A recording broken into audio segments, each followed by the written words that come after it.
تبارك الذي نزل الفرقان على عبده ليكون للعالمين نذيرا. الحمد لله نحمده ونستعينه ونستغفره ونؤمن به ونتوكل عليه ونعوذ بالله من شرور أنفسنا ومن سيئات أعمالنا ونعوذ بالله من شرور أنفسنا ومن سيئات أعمالنا من يهده الله فلا مضل له ومن يضلله فلا هادي له ونشهد أن لا إله إلا الله وحده لا شريك له ونشهد أن سيدنا ومولانا محمدا عبده ورسوله صلى الله عليه وعلى آله وأصحابه وبارك وسلم تسليما كثيرا كثيرا. أما بعد فأعوذ بالله من الشيطان الرجيم. بسم الله الرحمن الرحيم. وما كان لنبي أن يغل ومن يغل يأت بما غل يوم القيامة ثم توفى كل نفس ما كسبت وهم لا يظلمون. أفمن اتبع رضوان الله كمن باء بسخط من الله ومأواه جهنم وبئس المصير. هم درجات عند الله والله بصير بما يعملون. صدق الله العظيم. محترم بھائی اور دوستو، شروع میں جو آیت کریمہ تلاوت کی گئی جس میں فرمایا کہ کسی نبی کے لیے یہ گنجائش نہیں اور نہ نبی کی یہ شان ہے کہ وہ خیانت کرے. اس سے پہلے بہت سی باتیں اس ضمن میں بتلائی گئی، غلول کے معنی بتلائے گئے اور اس کا شان نزول بھی بتلایا گیا. کہ غلول کا معنی ہے مال غنیمت میں خیانت کرنا، چوری کرنا، اور اس کے علاوہ اور دیگر جو چوری ہے مال غنیمت کے علاوہ کسی کے مال کو ہڑپ کرنا، کسی کے مال کو ناجائز اس پر قبضہ کر لینا وغیرہ، یہ سب بھی اسی میں داخل ہے. خیانت کرنا یہ سب اس کے اندر داخل ہے. لیکن مال غنیمت کی چوری اور اس میں جو خیانت کرنے کا جو جرم ہے وہ دیگر چوریوں کے مقابلے میں زیادہ بڑا ہوا ہے. چنانچہ ترمذی شریف کی روایت ہے، غزوہ خیبر کا واقعہ ہے کہ حضور صلی اللہ علیہ وسلم کا ایک غلام جس کا نام کرکرا تھا وہ جنگ میں مارا گیا. تو لوگوں نے مبارکبادی پیش کی کہ چلو شہادت مبارک. جب لوگوں نے مبارکبادی پیش کی، اللہ کے نبی کو پتہ چلا تو آپ نے جو ہے فرمایا کہ وہ تو جہنمی ہے. لوگوں کو تعجب ہوا تو آپ نے فرمایا کہ اس نے مال غنیمت میں سے ایک چادر چوری کی ہے. اب ایک چادر جو چوری کی اس پر اللہ کے نبی نے فرمایا جہنمی ہے کہ یہ جو چادر ہے وہ شعلہ بن کر اس پر لپٹ رہی ہے.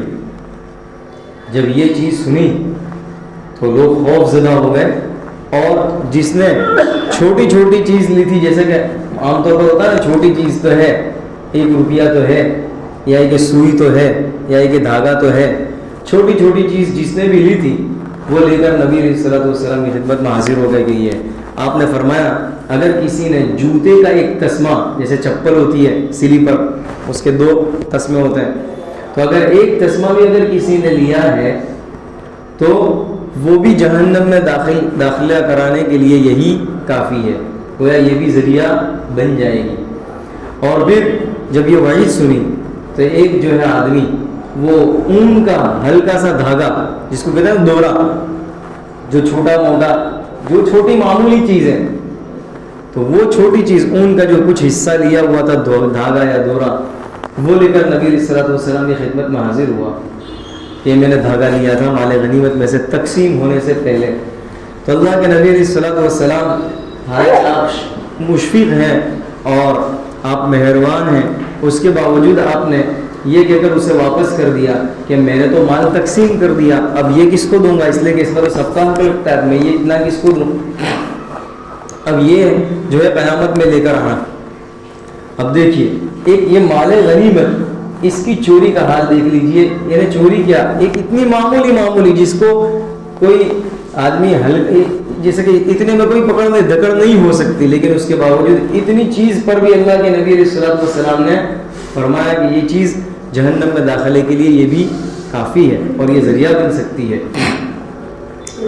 ایک اور روایت میں حضرت ابو ہریرہ رضی اللہ تعالیٰ عنہ کی روایت ہے، حضرت نبی علیہ الصلوۃ والسلام نے ارشاد فرمایا کہ دیکھو ایسا نہ ہو کہ میں کسی کو اس طرح دیکھوں کہ اس کی گردن پر اونٹ لادا گیا ہے اور اعلان ہوتا ہو کہ اس نے مال غنیمت میں سے یہ اونٹ چوری کیا تھا، اور وہ مجھ سے سفارش کا مطالبہ کرنے والا ہو، یعنی طلبگار ہو کہ میں سفارش کروں، تو میں اسے کہہ دوں گا کہ میں تو حکم اللہ کا پہنچا چکا، میں اب کچھ نہیں کر سکتا، یعنی میں بھی تجھے جنت میں داخل نہیں کرا سکتا اور جہنم سے بچا نہیں سکتا.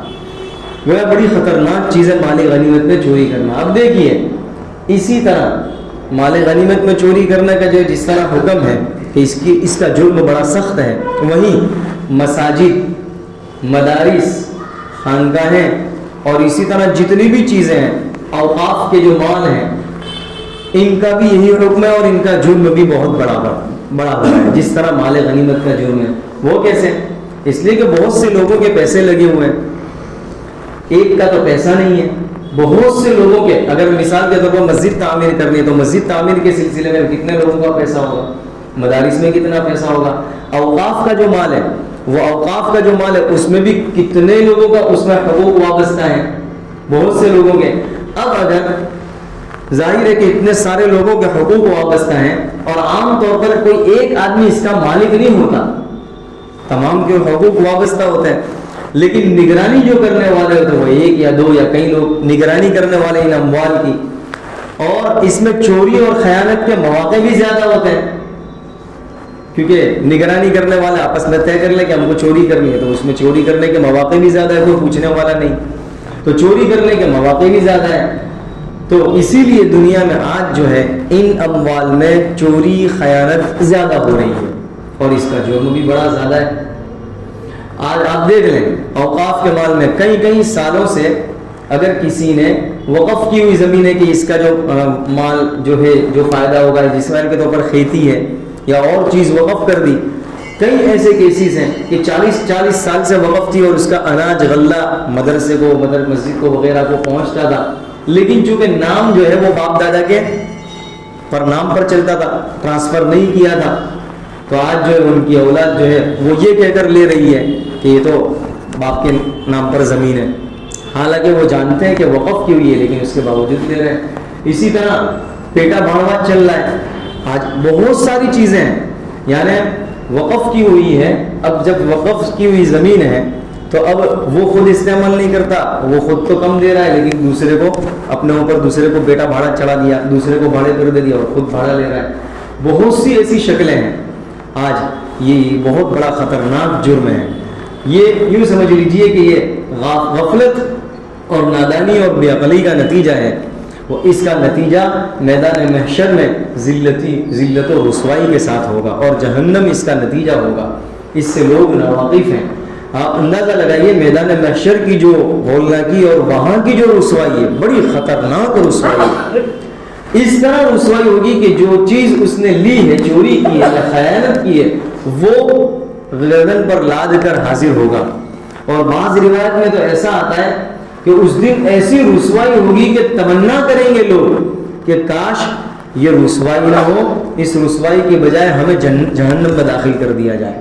وہ اس رسوائی کو برداشت نہیں کر سکیں گے. ظاہر ہے دنیا کے اندر جب اتنا بڑا مجمع ہو اور دنیا میں خاندان والے، رشتہ دار، یہ سب کے سب موجود ہوں اور کسی ایک آدمی کو کھڑا کر کے اس کی رسوائی اس طرح کی جائے کہ اس نے یہ بھی گناہ کیا، اس نے یہ کوبانڈ کیا، اس نے یہ کوبانڈ کیا، اس طرح ظاہر کر دیا جائے تو اس کے لیے گھر سے باہر نکلنا مشکل ہو جاتا ہے.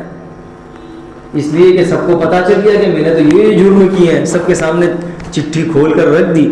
تو دنیا میں رسوائی برداشت نہیں کی جا سکتی، جبکہ قیامت کے دن اولین اور آخرین ہوں گے، حضرت نبی علیہ الصلوۃ والسلام ہوں گے اور صحابہ کرام اور سب کے سب موجود ہوں گے. ان سب کے سامنے اگر رسوائی ہوگی تو تو اس رسوائی کو انسان برداشت نہیں کر سکے گا. اسی لیے بعض روایت میں آتا ہے کہ جب رسوائی ہوگی تو وہ تمنا کریں گے کہ کاش ہمیں جہنم میں داخل کر دیا جائے لیکن رسوا نہ کیا جائے. یہ بڑی زبردست رسوائی ہوگی تمام کے سامنے. تو اللہ تعالیٰ فرما رہا ہے, یہاں فرمایا وَمَا كَانَ لِنَبِيٍّ أَن يَغُلَّ, نبی کی شان نہیں کہ وہ خیانت کرے. نبی تو معصوم ہوتے ہیں. اس ضمن میں یہ چیزیں بتلا دی. ایک اور روایت ہے جس میں اللہ کے نبی علیہ السلام نے ارشاد فرمایا کہ جس کی روح, جس کے جسم سے روح اس طرح نکلے کہ وہ 3 چیزوں سے پاک ہو تو وہ جنت کا حقدار ہے. پہلی چیز آپ نے کیا ارشاد فرمائی کہ پہلی چیز ہے تکبر, دوسری چیز ہے وہی خیانت جو اس آیت کا مضمون تھا, خیانت, اور تیسری چیز قرض ہے.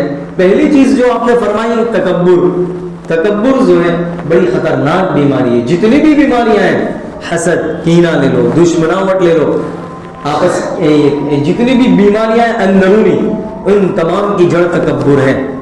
تکبر کا معنی حق کو ٹھکرا دینا, اپنی بات چلانا اور حق کو ٹھکرا دینا کہ میں جو کہہ رہا ہوں وہ صحیح, اور دوسروں کو حقیر سمجھنا کہ دوسروں کی کوئی اوقات نہیں ہے, بس میں اپنے آپ کو طاقت کے بل بوتے پر, مال کے بل بوتے پر, عہدے اور منصب اور اقتدار کہ میں بڑا ہوں بس میری چلے اور باقی سب کی نہ چلے. یہ ہے تکبر. عام طور پر اسی میں اکثر لوگ اسی میں مبتلا رہتے ہیں جس کے نتیجے میں لڑائی جھگڑا ہوتا ہے. عام طور پر آپ دیکھ لیں ہر ایک یہ چاہتا ہے کہ میری چلیے, میری بات مانی جائے, میں جو کہہ رہا ہوں بس وہ حرف آخر, میرے کو کوئی کچھ نہ کہے, میں جو ہوں بس ہم ہیں اور باقی سب نہیں کہتا ہے پانی کم ہے, میں ہی ہوں. تو یہ جو میں ہے وہ میں وہی تکبر ہے, میں اور باقی کوئی نہیں. تو یہ تکبر یہ تو اللہ کی صفت ہے, یہ اللہ کی چادر ہو, جو اس کی چادر کو کھینچے گا تو وہ تباہ و برباد ہو جائے گا. تو یہ تکبر ایک صفت یہ اللہ کے نبی نے فرمایا جو اس سے پاک ہو. اور دوسری چیز جو ہے بری خصلت میں وہی خیانت, چوری. اب چاہے مال غنیمت میں ہو یا اور دیگر جتنے بھی اموال ہیں ان تمام کے اندر یہ چوری, خیانت وہ بھی اس میں آ گئی. اور تیسری چیز جو ہے قرض ہے کہ مر گیا, موت آ گئی اور قرضہ باقی ہے, تو قرض باقی ہونے کے نتیجے میں بھی یہ جنت میں نہیں جا سکے گا. یہ قرض بڑی خطرناک چیز ہے. اگر قرض لیا ہے تو جہاں تک ہو سکے حتی الامکان اس کو ادا کرنے کی فکر کرنی چاہیے کہ وصیت کر کے جائے کہ میرے مرنے کے بعد یہ قرضہ ادا کر دیا جائے. اگر یہ نہیں کیا تو پھر ظاہر بات ہے کہ وہ جنت میں داخل نہیں ہوگا. اللہ تعالیٰ بھی معاف نہیں کرے گا جب تک کہ جس سے قرضہ لیا وہ معاف نہ کرے. یہ بھی بڑی خطرناک چیز ہے. عام طور پر جو ہے بہت سے لوگ ایسے ہیں جو بیویوں سے قرضہ لیتے ہیں. اب دیکھیے بہت سے لوگوں کی کارگزاری ہے, شوہر ہے اب بیوی سے لے لیتا ہے قرضہ, اب بیوی جو ہے وہ مجبور ہو جاتی ہے, دے دیتی ہے. اب یہ کیا کہتا ہے گھر کی مرغی دال برابر, قرضہ لینے کو تو لے لیا, اب اس کو دیتا ہی نہیں ہے, کل دوں گا, آج دوں گا, کل دوں گا. اب وہ اگر زیادہ کرے تو پھر وہ دھمکی دینا چالو کر دے گا. اب دھمکی دے گا تو ایک تو دیتی ہے دھمکی دینے کے لیے, باہر والوں کو تو دھمکی دے نہیں سکتا, اب آخر میں گھر والی کو دھمکی دے رہا ہے. تو ایسے بہت سے کیسی جگہ لے لیا اور بیوی پھر اس کے بعد ہوتا کیا ہے, بیوی پھر دینا بھی بند کر دیتی ہے. خیر تو ہونا تو یہ چاہیے کہ بیوی سے لے کر قرضہ لیا ہو تو اس کو بھی دے دینا چاہیے. اور بہت سے لوگ ہیں جو مہر دیتے ہیں شروع میں یوں کہتے ہیں کہ قرضہ میں دے دوں گا مہر, لیکن اب تک قرضہ مہر دیا ہی نہیں ہے. وہ مہر بھی اس پر قرضہ ہے, بیوی کا حق تھا اب تک دیا نہیں. بہت سے لوگ ہیں معاف کرا دیا. ایسے کیسے معاف کرا دیا, وہ ایسے ہی زبانی کہہ لیتی بندہ معاف نہیں کرتی, پیسے دے کر دیکھ لے لے گی, اور یہ ایسے کیسے معاف کرے گی. تو پیسے اگر ایسا ہی کہتے ہیں معاف کر دیا تو پیسے کم از کم دے دے, پھر وہ ریٹرن کر دے تو اس کو کہا جائے گا معاف کر دیا. تو بہت سے تو اس معلوم یہ ہوا کہ قرضہ جو ہے باقی نہیں رکھنا چاہیے. 3 چیزوں سے وہ پاک ہو تو وہ جنت کا حقدار ہے. غرضے کے آگے فرمایا وَمَنْ يَغْلُ يَأْتِ بِمَا غَلَّ يَوْمَ الْقِيَامَةِ, اور جو خیانت کرے گا کسی بھی مال میں, چوری کرے گا, خیانت کرے گا, تو وہ قیامت کے دن اس خیانت کی ہوئی چیز کو, چوری کی ہوئی چیز کو لے کر آئے گا. اسی لیے اللہ کے نبی علیہ الصلوٰۃ والسلام نے ارشاد فرمایا کہ ایک شخص جو ہے دوسرے کا اونٹ چوری کر کے آیا ہوگا تو اس کی گردن پر وہ اونٹ لاد دیا جائے گا. اسی طرح کسی کی زمین پر ناحق اس نے قبضہ کر لیا, غصب کر لی, زمین ہڑپ کر لی, یا کہ وراثت میں حصہ نہیں دیا, یا کہ ظلمن کسی کی زمین لے لی, تو وہ جو زمین کا ٹکڑا ہے 7 زمین تک وہ بھی اس کی گردن پر لاد کر آئے گا, وہ بھی لے کر آئے گا. اسی طرح ایک اور روایت میں جس نے 100 اونٹ، یہ چونکہ اس زمانے کے اعتبار سے بات ہے، اس وقت اونٹ کا چلتا تھا، آج کے زمانے کے اعتبار سے زمین ہے، مال ہے، جو بھی ہے، جو غرض ہے کہ جو بھی چیز قبضہ کی ہے یا ایک ناجائز طور پر ہڑپ کر لی، غصب کر لی، تو 100 اونٹ اگر غصب کر لیے، چوری کر لیے، تو وہ 100 اونٹ بھی گردن پر لاد کر آئے گا۔ اب ظاہر ہے، اب بظاہر تو سمجھ میں نہیں آتا کہ ایک آدمی ہوتا اتنا سارا کیسے لے کر آئے گا۔ اللہ تعالیٰ بھی کہہ رہا ہے کہ جو خیانت کی ہے، چوری کی ہے، وہ لے کر آئے گا۔ وَمَن يَغْلُ يَأْتِ بِمَا غَلَّ يَوْمَ الْقِيَامَةِ، اور اللہ کے نبی بھی کہہ رہے ہیں۔ اب دیکھیے سمجھ میں نہیں آتی، یہی چیز ایک صحابی نے اللہ کے نبی سے پوچھی کہ وہ کس طرح لے کر آئے گا، ایک آدمی اور اتنی ساری چیز لے کر کیسے آئے گا، اتنی اگر زمین ہے تو زمین کیسے لاد کر لے کر آئے گا گردن پر۔ تو اللہ کے نبی علیہ السلام نے ارشاد فرمایا کہ اس وقت جو ہے کفار کے جو جسم ہوں گے، کفار کی جسم اتنے بڑے ہوں گے کہ اس کی ایک ڈاڑھ احد پہاڑ کے برابر ہوگی۔ ایک ڈاڑھ احد پہاڑ تو کتنا بڑا ہے، اس کی ایک ڈاڑھی احد پہاڑ کے برابر ہوگی، تو سارے ڈاڑھ تو کتنے دانت کتنے بڑے بڑے ہوں گے۔ اور پھر اس کے جو بیٹھنے کی جگہ ہے، وہ بیٹھنے کی جگہ مدینہ سے لے کر ربضہ تک، یہ ایک علاقہ ہے، 36 میل، کتنے سب، اس کی صرف بیٹھنے کی جگہ 36 میل تک بڑی ہوگی، تو اس کا جسم کتنا بڑا ہوگا۔ اب ظاہر ہے اتنے بڑے جسم کے لیے اتنی ساری چیز کو لے کر آنا کوئی مشکل نہیں ہے۔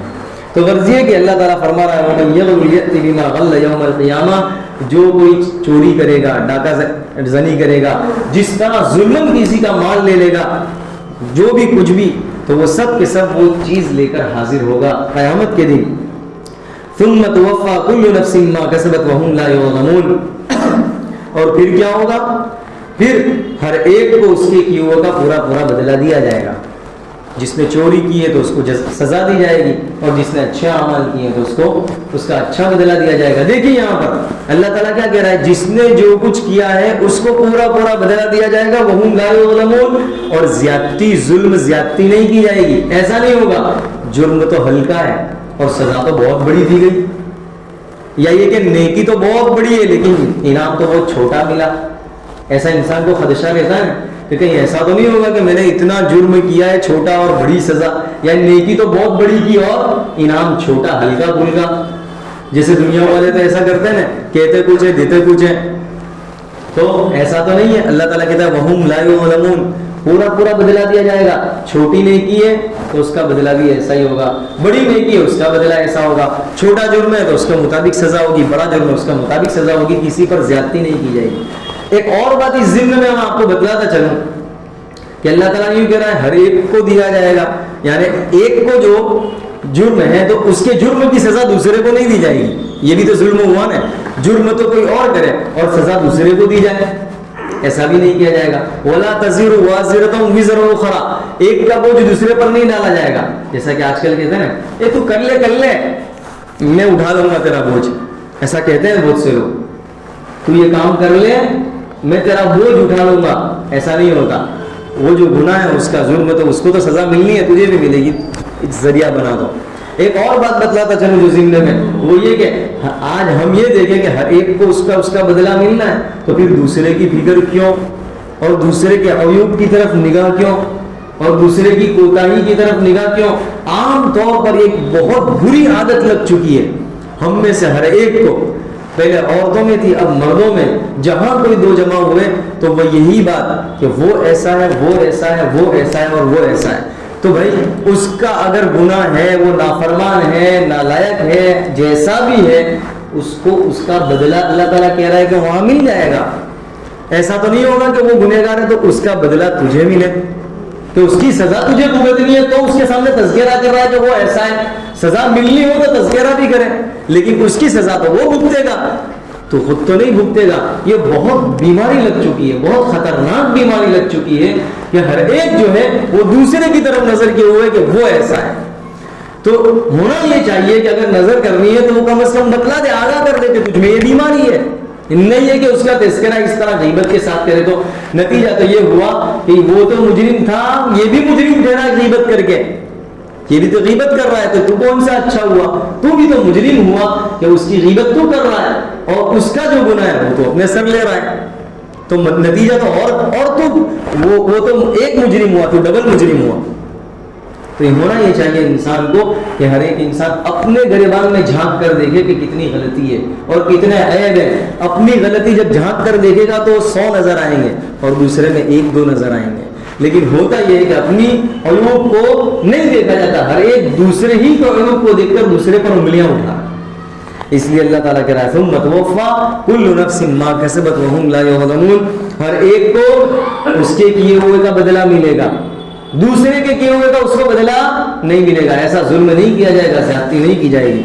افمن اتبع رضوان اللہ کمن باء بسخط من اللہ ومأواہ جہنم. پھر آگے اللہ تعالیٰ اور کہہ رہا ہے کہ دیکھیے یہ بتلایا نا کیا, جو اچھا ہوگا اس کو اچھا ملے گا, جو برا ہوگا اس کو برائی کا بدلہ ملے گا. اسی کو اور انداز میں اس طرح کہا کیا, وہ شخص جو اللہ کی رضا کا طالب ہو اور اللہ کی رضا چاہتا ہو, اللہ کی خوشنودی چاہتا ہو, وہ برابر ہو سکتا ہے, اس کی طرح ہو سکتا ہے جو اللہ کی ناراضگی لے کر لوٹا. کیا دونوں برابر ہو سکتے ہیں؟ ایک وہ بندہ کہ جو اللہ تعالیٰ کو راضی کر رہا ہے, اللہ کے احکام کو پورا کر رہا ہے اور اللہ کی فرمانبرداری کر رہا ہے, اور ایک وہ بندہ جو ناراضگی کوئی اختیار کر رہا ہے, اللہ کے احکام کو توڑ رہا ہے, چوری کر رہا ہے, ڈاکہ زنی کر رہا ہے, یا ظلم زیادتی کر رہا ہے, خیانت کر رہا ہے اور دیگر جرائم کر رہا ہے. تو کہ دونوں برابر ہو سکتے ہیں؟ دونوں برابر نہیں ہو سکتے. جب دونوں برابر نہیں ہو سکتے تو اب یہاں پر ومأواہ جہنم. دیکھیے پہلے کا بدلہ نہیں بتلایا, ظاہر ہے وہ تو سب کو معلوم ہے کہ جو اللہ کو راضی کرنے والا ہے اس کا بدلہ تو اچھا ہی ہے, جو ناراض کرنے والا ہے اس کا بدلہ کیا ہے؟ ومأواہ جہنم, اس کا ٹھکانہ جہنم ہے, وبئس المصیر, اور بہت برا ٹھکانہ ہے. ہم درجات عند اللہ, اور پھر ان سب کے اللہ کے یہاں درجے ہیں. دیکھیے نیکیوں کے اور نیک لوگوں کے درجات ہیں, برائیوں کے اور برے لوگوں کے درجات ہیں. ہر ایک کی کیٹیگری ہے. جیسے دنیا میں ہوتا ہے نا اے کیٹیگری, بی, سی, تو فرسٹ, سیکنڈ, تھرڈ, ایسا دنیا میں بھی ہوتا ہے بھائی, 3 اسٹار 5 اسٹار اس طرح کر کے. تو دنیا میں بھی کیٹیگری ہے, اللہ تعالیٰ کے یہاں بھی کیٹیگری ہوگی.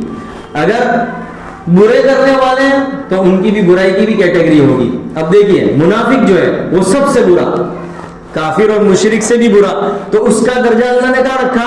ان المنافقین فی الدرک الاسفل من النار, جو سب سے نچلا طبقہ ہے, نچلا جہنم میں, اس کا ٹھکانہ ہوا ہے. دیکھیے اس کی درجہ. اور اسی طرح کفر شرک کرنے والے ان کے درجے الگ ہیں. اسی طرح جو چوری کرنے والے, شراب پینے والے, زنا کرنے والے, یہ ہر ایک اپنے اپنے درجے میں ہوگا, ہر ایک اپنے اپنے درجے میں اور اپنے اپنے کیٹیگری اور لیول کے حساب سے اس کی سزا ہوگی. اسی طرح نیکی کرنے والے, ہلکا پھلکا ہے, اس کی کیٹیگری الگ ہوگی. اور بہت بلند اچھے لوگ ہیں, نیکی کرنے والے زیادہ ہیں, وہ بالکل بلند مقام پر ہوں گے. تو یہ اللہ تعالیٰ نے مقامات رکھے ہیں. جیسے کہ دنیا میں سمجھنے کے لیے ایک کے پاس بنگلہ ہے اور ایک کے پاس محل ہے اور اس سے اچھا فارم ہاؤس ہے, تو یہ کیٹیگری ہے. وہاں پر بھی اسی طرح کیٹیگری کے حساب سے اس کے درجات ہوں گے. اچھا کرنے والے اس کو ایسا ہی انعام ملے گا, اور برا کرنے والے اس کی سزا بھی اس کے حساب سے ہوگی. اسی کو کہا ہم درجات عند اللہ. ایسا نہیں ہوگا کہ سب کو ایک جیسا انعام ملے. دنیا میں بھی ایسا ہوتا ہے, پہلا نمبر لاتا ہے اس کا انعام پہلے نمبر جیسا ہوتا ہے, دوسرے نمبر والے کا پہلے کے مقابلے میں کم, تیسرے نمبر والے کا پہلے 2 کے مقابلے میں کم ہوتا ہے. تو بالکل ایسا ہی اللہ تعالیٰ کے یہاں معاملہ ہوگا. ہم درجات عند اللہ. اب دیکھیے دنیا میں ایسا ہو سکتا ہے نا کہ اتنے سارے لوگ ہوں تو بھول ہو جائے, یاد نہ رہے, ایسا ہو سکتا ہے دنیا میں. اتنے سارے اولین آخرین, اتنا سارا مجمع, اور ان سب کی کیٹیگری یاد رکھنا کہ یہ کس کیٹیگری کا ہے, اس کا جرم کیا ہے, اور پھر اس کی نیکی کیا ہے, اتنی ساری چیزوں کو یاد رکھنا. تو اللہ تعالیٰ کیا فرماتا ہے, دنیا والوں کے لیے مشکل ہے اور ان کی فائلیں سمجھو گے سمجھ میں نہیں آ سکتی, ان کی ذہن کی اور ان کی عقل کے باہر کی باتیں یہ سب. لیکن واللہ بصیر بما یعملون, اللہ تعالیٰ غافل نہیں ہے. اللہ تعالیٰ سارے اعمال کو دیکھتا ہے, سارے اعمال اس کی نظروں کے سامنے, اوجھل نہیں ہے, اس سے غلطی اور بھول نہیں ہو سکتی. ساری چیزوں سے وہ واقف ہے اور خبردار ہے اور وہ دیکھ رہا ہے. اگلی آیت میں اللہ تبارک و تعالیٰ نے نبی علیہ الصلوۃ والسلام کے فرائض کو بیان کیا ہے. لقد من اللہ علی المؤمنین, کہ اللہ تعالیٰ نے مومنوں پر احسان فرمایا. اچھا مومنوں پر کیا احسان فرمایا اللہ تعالیٰ نے؟ اذ بعث فیہم رسولا من انفسہم, یہ احسان یہ فرمایا کہ انہی میں ایک رسول مبعوث کیا, رسول بھیجا. اب نبی علیہ الصلوۃ والسلام کی جو وجود ہے وہ ایک بہت بڑی نعمت ہے. ویسے اللہ تعالیٰ کی بہت ساری نعمتیں ہیں جن کو شمار نہیں کیا جا سکتا, لیکن 2 نعمتیں ان نعمتوں میں بہت بڑی اور عظیم نعمت ہے. پہلی نعمت اللہ کے رسول صلی اللہ علیہ وسلم کا دنیا میں مبعوث ہونا. ویسے یہ نعمت تو تمام کے لیے, مومنین غیر مومنین سب کے لیے, لیکن بالخصوص ایمان والوں کے لیے یہ نعمت بہت بڑی ہے. اسی کو فرمایا مومنین. تو اس لیے کہ نبی علیہ الصلوۃ والسلام جتنے بھی جس قدر کمالات حاصل ہوتے ہیں, خوبیاں اور اچھائیاں, وہ نبی علیہ الصلوۃ والسلام کے واسطے سے ہی حاصل ہو سکتے ہیں. تو نبی علیہ الصلوۃ والسلام کی جو ذات ہے, دنیا میں بھی کامیابی کا ذریعہ, آخرت میں بھی کامیابی کا ذریعہ, بہت بڑی نعمت. اور پھر دوسری جو نعمت ہے وہ قرآن کریم ہے. یہ 2 بہت بڑی نعمت ہیں. قرآن کریم, یہ 2 نعمتیں ہیں جو بہت بڑی نعمت ہیں. اور ظاہر قانون یہی, لئن شکرتم لازیدنکم ولئن کفرتم ان عذابی لشدید. تم شکر گزاری کرو گے تو نعمت میں اضافہ, ورنہ ناشکری کرو گے تو ہمارا عذاب سخت ہے. اب یہ 2 نعمتیں ہیں, ان 2 نعمت کی قدردانی جو نہیں کرے گا تو ظاہر ہے نعمت کی ناقدری پر نعمت چھین لی جاتی ہے. نبی علیہ الصلوۃ والسلام کی ناقدری کا مطلب آپ کے طریقے کو فالو نہ کرنا, چھوڑ دینا, ترک کر دینا, آپ کی بات کو نہ ماننا اور اپنی چلانا اپنا اور غیروں کا طریقہ اختیار کرنا. اور قرآن کریم کی ناقدری, اس کی تلاوت نہ کرنا اور اس کے حق کو نہ بجا لانا, اس میں جو فرمایا گیا اس پر عمل نہ کرنا, یہ اس کی ناقدری ہوئی. تو اللہ تعالیٰ فرماتا ہے یہ بہت بڑی نعمت ہے اور احسان ہے مومنوں پر. من انفسہم, اور دیکھیے انہی میں سے رسول مبعوث کیا, یعنی انسانوں میں سے. اللہ تعالیٰ نے نبی جو بھیجے وہ انسانوں میں سے بھیجے, جناتوں میں سے نہیں, فرشتوں میں سے نہیں. کیوں؟ اس لیے کہ ان سے استفادہ کرنا, علم حاصل کرنا اور اچھے اخلاق حاصل کرنا اور ان سے استفادہ, یہ سب کے سب آسان ہو. ان کے ساتھ اٹھنا بیٹھنا بات چیت کرنا یہ سب آسان ہو. اب ظاہر ہے انسانوں میں سے اسی لیے بھی بھیجا کہ انسان ہوگا وہ انسان کی ضرورت کو محسوس کرے گا کہ کیا ضرورت ہے اور کیا مجبوری ہے. فرشتہ ہے, اور فرشتوں کو تو شادی سے لینا دینا ہی نہیں ہے, وہ تو شادی کرتے ہی نہیں ہے. اسی طرح وہ کھانا پینے سے ان کو کوئی لینا دینا نہیں ہے, کھاتے پیتے بھی نہیں ہے, سوتے بھی نہیں ہے. تو اگر فرشتہ آتا تو وہ انسانی کی مجبوریوں کو اور ضرورتوں کو نہ سمجھ سکتے. تو اللہ تعالیٰ نے جو نبی بھیجے وہ بھی انسانوں میں سے بھیجے کہ وہ بھی شادی والا ہو, کھانے پینے والا ہو, اور اسی طرح جو انسانی ضروریات ہے وہ اس سے وابستہ ہو. اللہ تعالیٰ نے یہ احسان مزید فرمایا. اسی طرح عرب اور عجم میں سے عربوں میں سے بھیجا, اور عربوں میں سے بھی جو قبائل تھے ان میں سے جو بہتر قبیلہ قریش کا تھا اس میں سے آپ کو مبعوث کیا. پھر اللہ تعالیٰ نے اگلی آیت میں نبی علیہ الصلوۃ والسلام کی جو ذمہ داری تھی, آپ کے جو فریضے تھے, آپ کو یہاں جو مبعوث کیا, آپ کے کیا کیا کام تھے, ذمہ داری, اس کو اللہ تعالیٰ نے اگلی آیت میں بیان کیا ہے. انشاءاللہ اس کو آئندہ بتلایا جائے گا. اللہ تعالیٰ مجھے اور آپ کو عمل کی توفیق عطا فرمائے. سبحانك اللهم وبحمدك وتبارك اسمك وتعالى جدك ولا اله غيرك. اللهم صل على محمد وعلى ال محمد كما صليت على ابراهيم وعلى ال ابراهيم انك حميد مجيد. اے اللہ ہمارے گناہوں کو معاف فرما, خطاؤں سے درگزر فرما. اے اللہ سر کے بالوں سے لے کر پیر کے ناخن تک گناہوں کی گندگیوں میں ملوث ہے. اے اللہ معاف فرما, اے اللہ معاف فرما. اے اللہ تیرے علاوہ کوئی ہمیں معاف فرمانے والا نہیں اور کوئی سہارا دینے والا نہیں. تیرے علاوہ کوئی ہماری ضروریات کو پورا کرنے والا نہیں, نہ تکلیفوں کو دور کرنے والا ہے. اے اللہ تیرے علاوہ نہ کوئی پریشانیوں کو ختم کرنے والا ہے, نہ اے اللہ بیماروں کو شفا دینے والا ہے. اے اللہ صرف تیری ہی ذات ہے جو ان تمام چیزوں کو انجام دینے والی ہے. اے اللہ ہمیں معاف فرما دے, ہمیں معاف فرما دے. اے اللہ تجھے چھوڑ کر نہ کوئی کامیاب ہونے والا ہے. اے اللہ تیری ہی ذات ہے جو بڑی غفور اور رحیم ہے. اے اللہ اس نافرمانیوں کے باوجود, اے اللہ نعمتوں کی ناقدری کے باوجود تو ہمیں اب تک سنبھالا دیتے ہوئے آ رہا ہے. اے اللہ آئندہ بھی ہمیں سنبھالا دے دینا, آئندہ بھی ہماری حفاظت فرما. اے اللہ ہماری جان مال کی عزت آبرو کی ایمان کی ہر چیز کی حفاظت فرما. اے اللہ تمام گناہوں کو معاف فرما, پوری امت محمدیہ کے گناہوں کو معاف فرما. اے اللہ ذلت و خواری سے اللہ ہمیں نجات عطا فرما. اے اللہ پریشانیوں سے نجات عطا فرما. اے اللہ دشمنوں کی دشمناوٹ سے اے اللہ حاسدین کے حسد سے پوری پوری حفاظت فرما. اے اللہ خصوصاً اس ملک میں امن و امان کی فضا قائم فرما. اے اللہ جو نفرت پھیلانے والے ہیں, اے اللہ دشمنی پھیلانے والے ہیں, جو پروپیگنڈا کرنے والے ہیں, اے اللہ ان کی اسکیموں کو انہیں پر الٹ دے. اے اللہ امن و امان اے اللہ قائم فرما, امن و امان قائم فرما, اے اللہ امن و امان قائم فرما. اے اللہ تمام مسلمانوں کی پریشانیوں کو دور فرما. اے اللہ سنبھل کے مسلمانوں کے اے اللہ ان کی حفاظت فرما. اے اللہ ان کی حفاظت فرما. اے اللہ ان کے دشمنوں کے ظلم سے پوری پوری حفاظت فرما. اے اللہ دشمنوں کے ظلم سے پوری پوری حفاظت فرما. اے اللہ غزہ اور فلسطین اور دیگر ممالک میں جو مسلمان پریشان ہیں, اے اللہ تمام کی پریشانیوں کو دور فرما دے. اے اللہ سال سے 80 سال سے کے قریب اے اللہ وہ مظالم اے اللہ ان پر اے اللہ ڈھائے چلے جا رہے ہیں. اے اللہ ان کی پوری پوری بھرپور حفاظت فرما, نصرت فرما. اے اللہ جن جن چیزوں کی انہیں ضرورت ہے اپنے خزانے غیب سے پورا فرما. اے اللہ کھانے پینے کی ضروریات کو اے اللہ پوری فرما. اے اللہ دوا اور علاج اے اللہ علاج اور معالجے کا انتظام فرما.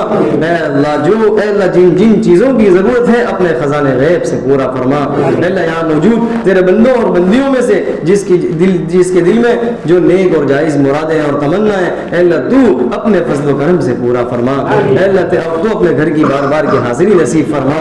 اے اللہ تیرے بندے بہت سے بندے ہیں جو وہاں کی حاضری کے طالب ہیں, لیکن اے اللہ بہت سی رکاوٹیں ہیں. اے اللہ اسباب کی رکاوٹیں, ان اسباب کی رکاوٹوں کو ختم فرما, رکاوٹوں کو ختم فرما. اے اللہ وہاں کی بار بار کی حاضری نصیب فرما, بار بار کی حاضری نصیب فرما. جو مانگا عطا فرما, بہت کچھ مانگنے سے رہ گیا, سب کچھ اپنے شان عطا فرما. ربنا تقبل منا انك انت السميع العليم وتب علينا انك انت التواب الرحيم. وصلى الله على النبي الكريم. سبحان ربك رب العزة عما يصفون وسلام على المرسلين والحمد لله رب العالمين برحمتك يا ارحم الراحمين.